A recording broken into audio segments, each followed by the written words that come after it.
ನಮಸ್ಕಾರ ಎಲ್ಲರಿಗೂ welcome to my YouTube channel.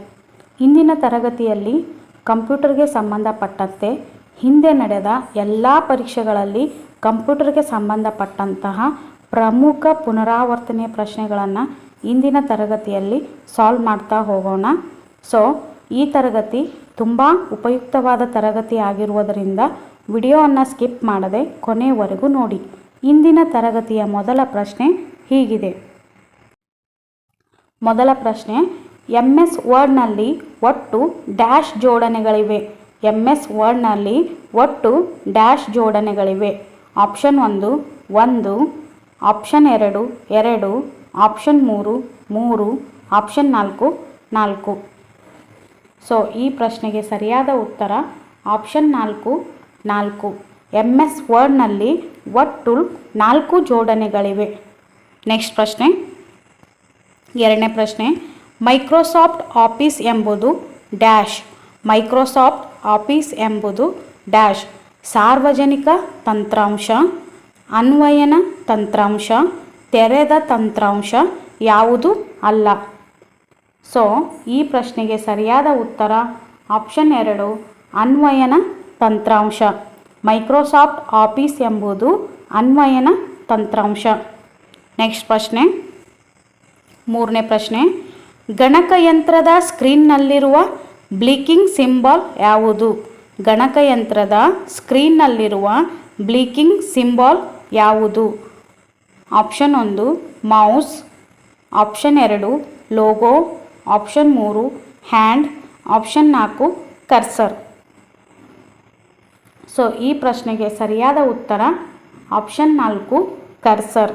ಗಣಕಯಂತ್ರದ ಸ್ಕ್ರೀನ್ನಲ್ಲಿರುವ blinking symbol ಯಾವುದು ಅಂದರೆ ಅದು ಕರ್ಸರ್. ನೆಕ್ಸ್ಟ್ ಪ್ರಶ್ನೆ, ನಾಲ್ಕನೇ ಪ್ರಶ್ನೆ, ವಿವಿಧ ಕಮಾಂಡ್ ಮತ್ತು ಆಯ್ಕೆಗಳನ್ನು ಹೊಂದಿರುವ ಸಾಫ್ಟ್ವೇರ್ನ ಭಾಗ ಯಾವುದು? ವಿವಿಧ ಕಮಾಂಡ್ ಮತ್ತು ಆಯ್ಕೆಗಳನ್ನು ಹೊಂದಿರುವ ಸಾಫ್ಟ್ವೇರ್ನ ಭಾಗ ಯಾವುದು? Menu bar, title bar, tool bar, formula bar. ಈ ಪ್ರಶ್ನೆಗೆ ಸರಿಯಾದ ಉತ್ತರ ಆಪ್ಷನ್ 1 ಮೆನು ಬಾರ್. ವಿವಿಧ ಕಮಾಂಡ್ ಮತ್ತು ಆಯ್ಕೆಗಳನ್ನು ಹೊಂದಿರುವ ಸಾಫ್ಟ್ವೇರ್ನ ಭಾಗ ಯಾವುದು ಅಂದರೆ ಮೆನು ಬಾರ್. ನೆಕ್ಸ್ಟ್ ಪ್ರಶ್ನೆ, ಐದನೇ ಪ್ರಶ್ನೆ, ಈಗಾಗಲೇ ಇರುವ ಡಾಕ್ಯುಮೆಂಟನ್ನು ಬದಲಿಸುವ ಪ್ರಕ್ರಿಯೆಗೆ ಏನೆಂದು ಕರೆಯುವರು? ಈಗಾಗಲೇ ಇರುವ ಡಾಕ್ಯುಮೆಂಟನ್ನು ಬದಲಿಸುವ ಪ್ರಕ್ರಿಯೆಗೆ ಏನೆಂದು ಕರೆಯುವರು? ಕ್ರಿಯೇಟಿಂಗ್, ಎಡಿಟಿಂಗ್, ಮಾಡಿಫೈಯಿಂಗ್ ಯಾವುದೂ ಅಲ್ಲ. ಈ ಪ್ರಶ್ನೆಗೆ ಸರಿಯಾದ ಉತ್ತರ ಎಡಿಟಿಂಗ್. ಈಗಾಗಲೇ ಇರುವ ಡಾಕ್ಯುಮೆಂಟನ್ನು ಬದಲಿಸುವ ಪ್ರಕ್ರಿಯೆಗೆ ಎಡಿಟಿಂಗ್ ಎಂದು ಕರೆಯುವರು. ನೆಕ್ಸ್ಟ್ ಪ್ರಶ್ನೆ, ಆರನೇ ಪ್ರಶ್ನೆ, ಸಾಲೊಂದರ ಆರಂಭಕ್ಕೆ ಕರ್ಸರ್ ತರಲು ಯಾವ ಕೀಯನ್ನು ಬಳಸುವರು? ಸಾಲೊಂದರ ಆರಂಭಕ್ಕೆ ಕರ್ಸರ್ ತರಲು ಯಾವ ಕೀಯನ್ನು ಬಳಸುವರು? Option 1 home, option 2 end, option 3 page up, option 4 enter.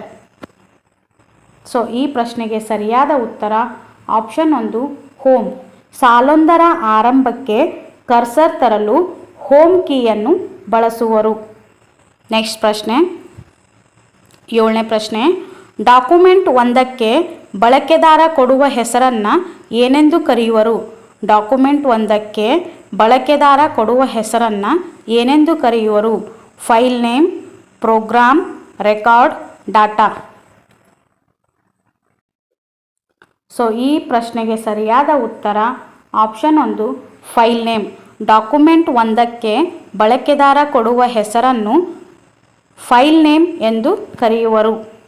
Next ಪ್ರಶ್ನೆ, ಎಂಟನೇ ಪ್ರಶ್ನೆ, MS ಆಫೀಸ್ನಲ್ಲಿ ಲಭ್ಯವಿರುವ ಕನಿಷ್ಠ ಮತ್ತು ಗರಿಷ್ಠ ಜೂಮ್ನ ಅಳತೆ ಎಷ್ಟು? MS ಆಫೀಸ್ನಲ್ಲಿ ಲಭ್ಯವಿರುವ ಕನಿಷ್ಠ ಮತ್ತು ಗರಿಷ್ಠ ಜೂಮ್ನ ಅಳತೆ ಎಷ್ಟು? 10.100, 20.250, 10.500, 10.1000. ಈ ಪ್ರಶ್ನೆಗೆ ಸರಿಯಾದ ಉತ್ತರ ಆಪ್ಷನ್ 3 10,500. MS ಆಫೀಸ್ನಲ್ಲಿ ಲಭ್ಯವಿರುವ ಕನಿಷ್ಠ ಮತ್ತು ಗರಿಷ್ಠ ಜೂಮ್ನ ಅಳತೆ ಎಷ್ಟು ಅಂದರೆ ಕನಿಷ್ಠ 10 ಹಾಗೂ ಗರಿಷ್ಠ ಜೂಮ್ ಮಾಡುವಂತಹ ಕೆಪಾಸಿಟಿ ಇರುವಂತಹ ಅಳತೆ ಎಷ್ಟು ಅಂದರೆ 500. ಕನಿಷ್ಠ 10, ಗರಿಷ್ಠ 500. ನೆಕ್ಸ್ಟ್ ಪ್ರಶ್ನೆ 9ನೇ ಪ್ರಶ್ನೆ. MS ವರ್ಡ್ನಲ್ಲಿ ಮುಂದಿನ ಸಾಲಿಗೆ ಹೋಗಲು ಕೀಲಿಮನೆಯಲ್ಲಿ ಡ್ಯಾಶ್ ಕೀಲಿಯನ್ನು ಉಪಯೋಗಿಸುತ್ತಾರೆ. MS ವರ್ಡ್ನಲ್ಲಿ ಮುಂದಿನ ಸಾಲಿಗೆ ಹೋಗಲು ಕೀಬೋರ್ಡ್ನಲ್ಲಿ ಯಾವ ಕೀಯನ್ನು ಉಪಯೋಗಿಸುತ್ತಾರೆ? Option 1 enter key, option 2 shift plus enter, option 3 control plus enter, option 4 Swift plus F1. So ಈ ಪ್ರಶ್ನೆಗೆ ಸರಿಯಾದ ಉತ್ತರ ಆಪ್ಷನ್ 1 ಎಂಟರ್ ಕೀ. MS ವರ್ಡ್ನಲ್ಲಿ ಮುಂದಿನ ಸಾಲಿಗೆ ಹೋಗಲು ಕೀಬೋರ್ಡ್ನಲ್ಲಿ ಎಂಟರ್ ಕೀ ಅನ್ನುವಂತಹ ಕೀಯನ್ನು ಉಪಯೋಗಿಸುತ್ತಾರೆ. ನೆಕ್ಸ್ಟ್ ಪ್ರಶ್ನೆ 10ನೇ ಪ್ರಶ್ನೆ. ಪದ ಸಂಸ್ಕಾರಕದಲ್ಲಿ ಪದಗಳ ಕೆಳಗೆ ಇರುವ ಕೆಂಪು ಗೆರೆಯು ಏನನ್ನು ಸೂಚಿಸುತ್ತದೆ? ಪದ ಸಂಸ್ಕಾರಕದಲ್ಲಿ ಪದಗಳ ಕೆಳಗೆ ಇರುವ ಕೆಂಪು ಗೆರೆಯು ಏನನ್ನು ಸೂಚಿಸುತ್ತದೆ? Spelling mistake, line mistake, number mistake, space mistake. So ಈ ಪ್ರಶ್ನೆಗೆ ಸರಿಯಾದ ಉತ್ತರ ಆಪ್ಷನ್ 1 ಸ್ಪೆಲ್ಲಿಂಗ್ ಮಿಸ್ಟೇಕ್. ಪದ ಸಂಸ್ಕಾರಕದಲ್ಲಿ ಪದಗಳ ಕೆಳಗೆ ಕೆಂಪು ಗೆರೆ ಬರುತ್ತೆ. ಆ ಕೆಂಪು ಗೆರೆ ಏನನ್ನು ಸೂಚಿಸುತ್ತದೆ ಅಂದರೆ ಸ್ಪೆಲ್ಲಿಂಗ್ ಮಿಸ್ಟೇಕನ್ನು ಸೂಚಿಸುತ್ತದೆ. ನೆಕ್ಸ್ಟ್ ಪ್ರಶ್ನೆ 11ನೇ ಪ್ರಶ್ನೆ. ಸೇವ್ ಮಾಡಿರುವ ಡಾಕ್ಯುಮೆಂಟ್ ಏನೆಂದು ಕರೆಯುವರು? ಈಗಾಗಲೇ ಸೇವ್ ಮಾಡಿರುವಂತಹ ಡಾಕ್ಯುಮೆಂಟನ್ನು ಏನೆಂದು ಕರೆಯುವರು? Option 1 file, option 2 word, option 3 folder, option 4 project. So ಈ ಪ್ರಶ್ನೆಗೆ ಸರಿಯಾದ ಉತ್ತರ ಆಪ್ಷನ್ 1 ಫೈಲ್. ಈಗಾಗಲೇ ಸೇವ್ ಮಾಡಿರುವಂತಹ ಡಾಕ್ಯುಮೆಂಟನ್ನು ಫೈಲ್ ಅಂಥೇಳಿ ಕರೆಯುವರು. ನೆಕ್ಸ್ಟ್ ಪ್ರಶ್ನೆ 12ನೇ ಪ್ರಶ್ನೆ. ಪೇಜ್ ಫ್ರೀವ್ನ ಉಪಯೋಗ ಏನು? ಪೇಜ್ ಫ್ರೀವ್ನ ಉಪಯೋಗ ಏನು? ಆಪ್ಷನ್ 1 ಡಾಕ್ಯುಮೆಂಟ್ನಲ್ಲಿರುವ ಎಲ್ಲ ಪುಟಗಳನ್ನು ಏಕಕಾಲದಲ್ಲಿ ಕಾಣುತ್ತದೆ. ಆಪ್ಷನ್ 2 ಪ್ರಸ್ತುತ ಕಾರ್ಯನಿರ್ವಹಿಸುತ್ತಿರುವ ಪುಟವನ್ನು ಕಾಣುತ್ತೇವೆ. ಆಪ್ಷನ್ 3 ಆಕೃತಿಗಳಿಲ್ಲದ ಪುಟಗಳನ್ನು ಕಾಣುತ್ತೇವೆ. ಆಪ್ಷನ್ 4 ಡಾಕ್ಯುಮೆಂಟ್ನ ಪ್ರಥಮ ಪುಟವನ್ನು ಕಾಣುತ್ತೇವೆ. ಸೊ ಈ ಪ್ರಶ್ನೆಗೆ ಸರಿಯಾದ ಉತ್ತರ ಪ್ರಸ್ತುತ ಕಾರ್ಯನಿರ್ವಹಿಸುತ್ತಿರುವ ಪುಟವನ್ನು ಕಾಣುತ್ತೇವೆ. ಪೇಜ್ ಪ್ರಿವ್ನ ಉಪಯೋಗ ಏನು? ಪೇಜ್ ಪ್ರಿವ್ನ ಉಪಯೋಗವೇನು ಅಂದರೆ ಪ್ರಸ್ತುತ ಕಾರ್ಯನಿರ್ವಹಿಸುತ್ತಿರುವ ಪುಟವನ್ನು ಕಾಣಲು ಪೇಜ್ ಪ್ರಿವ್ ಅನ್ನುವಂಥದ್ದನ್ನು ಉಪಯೋಗಿಸುತ್ತಾರೆ. ನೆಕ್ಸ್ಟ್ ಪ್ರಶ್ನೆ 13ನೇ ಪ್ರಶ್ನೆ. ಬಿಯ ಮೇಲೆ ಕ್ಲಿಕ್ ಮಾಡುವುದರಿಂದ ಅಕ್ಷರಗಳು ಡ್ಯಾಶ್ ಆಗುವವು. ಬಿಯ ಮೇಲೆ ಕ್ಲಿಕ್ ಮಾಡುವುದರಿಂದ ಅಕ್ಷರಗಳು ಡ್ಯಾಶ್ ಆಗುವವು.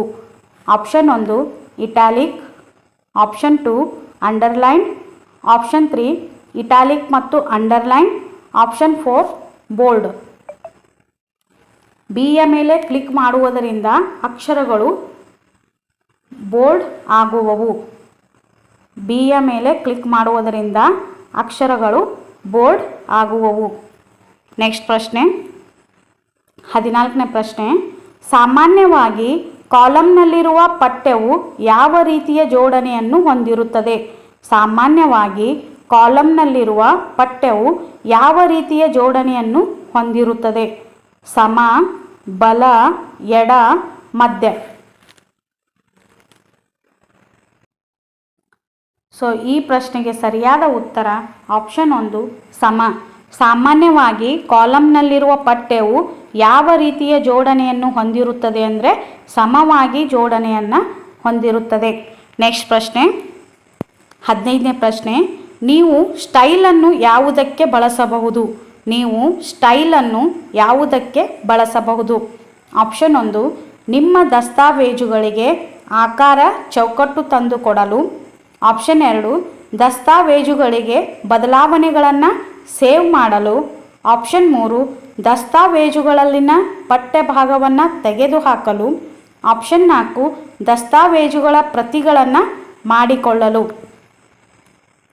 ಸೊ ಈ ಪ್ರಶ್ನೆಗೆ ಸರಿಯಾದ ಉತ್ತರ ಆಪ್ಷನ್ 1.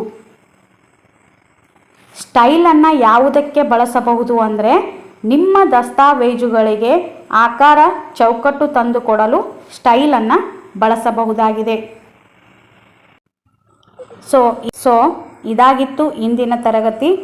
ಈ ತರಗತಿ ನಿಮಗೆ ಇಷ್ಟವಾದರೆ ಪ್ಲೀಸ್ ಲೈಕ್ ಮಾಡಿ, ಶೇರ್ ಮಾಡಿ ಹಾಗೂ ತಪ್ಪದೆ ಸಬ್ಸ್ಕ್ರೈಬ್ ಮಾಡಿಕೊಳ್ಳಿ. ಮುಂದಿನ ತರಗತಿಯಲ್ಲಿ ಮತ್ತೆ ಹಲವು ಪ್ರಶ್ನೆಗಳನ್ನು ತೆಗೆದುಕೊಂಡು ಬಂದು ನಿಮ್ಮ ಮುಂದೆ ಚರ್ಚೆ ಮಾಡ್ತಾ ಹೋಗ್ತೀನಿ. ಇಲ್ಲಿಯವರೆಗೂ ನನ್ನ ತರಗತಿಯನ್ನು ವೀಕ್ಷಣೆ ಮಾಡಿದ ಎಲ್ಲರಿಗೂ ಥ್ಯಾಂಕ್ ಯು ಸೋ ಮಚ್.